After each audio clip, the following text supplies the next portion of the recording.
Saya cuma masuk hendak membelakan negeri ini. Kerana negeri inilah negeri kita. Di sini kita lahir dan di sini kita mati.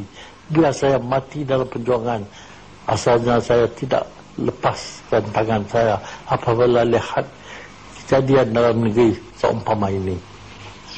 Jadi di sini saya kenalah pesan kepada saudara-saudara saya, orang-orang yang bersatu padu selama ini, janganlah ikut apa yang didakwahkan oleh pihak pemerintah pada hari ini. Di serata-rata kampung mereka pergi membawa berbagai-bagai dakwah, segala-galanya apa mereka buat betul. Fikirlah sendirinya, betul atau tidak betul perbuatan mereka ini. Jangan ikut begitu saja. Gunalah akal dengan gunakan fikiran. Apa yang berlaku, yang baik semua mereka buat, yang tak baik semua pihak lawan mereka buat. Dan apa yang mereka buat yang tak baik, mereka tolokkan dan bunuh salah atas orang lain yang menentang mereka. Jadi ini keadaan yang berlaku pada hari ini. Akhbar-akhbar tak ada suara. Seluruh akhbar tegur perbuatan ini, ditutupkan. Jadi di sini tunjuk pihak orang yang menentang mereka itu tak ada suara langsung. Segala-galanya diperintah oleh kerajaan ini. Jadi tapi yang berpegang kuasa dalam negeri ini ialah rakyat jelata sekalian.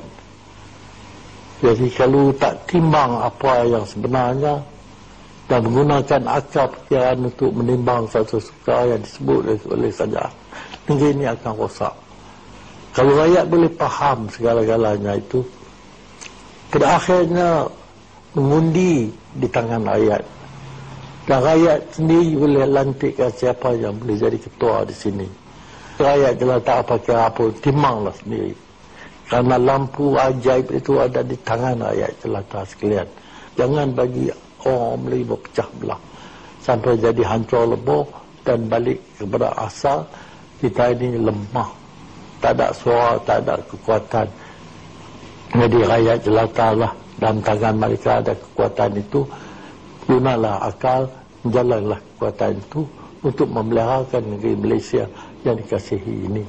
Kerana bukan kita saja pada hari ini yang bergantung kepada negeri kita ini, pada keadilan negeri kita ini, bahkan keturunan kita yang akan datang ini, semuanya bergantung kepada pemerintahan negeri kita ini. Jadi kalau selamat dalam merdeka ini ada makna atau diberikan makna, selamatlah mereka sampai akhir zaman. Itulah tanggung kita. Saya doa semua akan selamat. Fikirlah sendirinya, betul atau tidak betul perbuatan mereka ini. Jangan ikut begitu saja. Gunalah akal dengan gunakan fikiran. Yang berpegang kuasa dalam negeri ini ialah rakyat jelata sekalian. Kalau rakyat boleh faham segala-galanya itu, pada akhirnya mengundi di tangan rakyat. Dan rakyat sendiri boleh lantikkan siapa yang boleh jadi ketua di sini. Rakyat jelata apa kira apa, timbanglah sendiri. Kerana lampu ajaib itu ada di tangan rakyat jelata. Jadi rakyat jelata lah, dalam tangan mereka ada kekuatan itu. Gunalah akal, jalanlah kekuatan itu untuk memeliharakan negeri Malaysia yang dikasihi ini. Kerana bukan kita saja pada hari ini yang bergantung kepada negeri kita ini, pada keadilan negeri kita ini, bahkan keturunan kita yang akan datang ini, semuanya bergantung kepada pemerintahan negeri.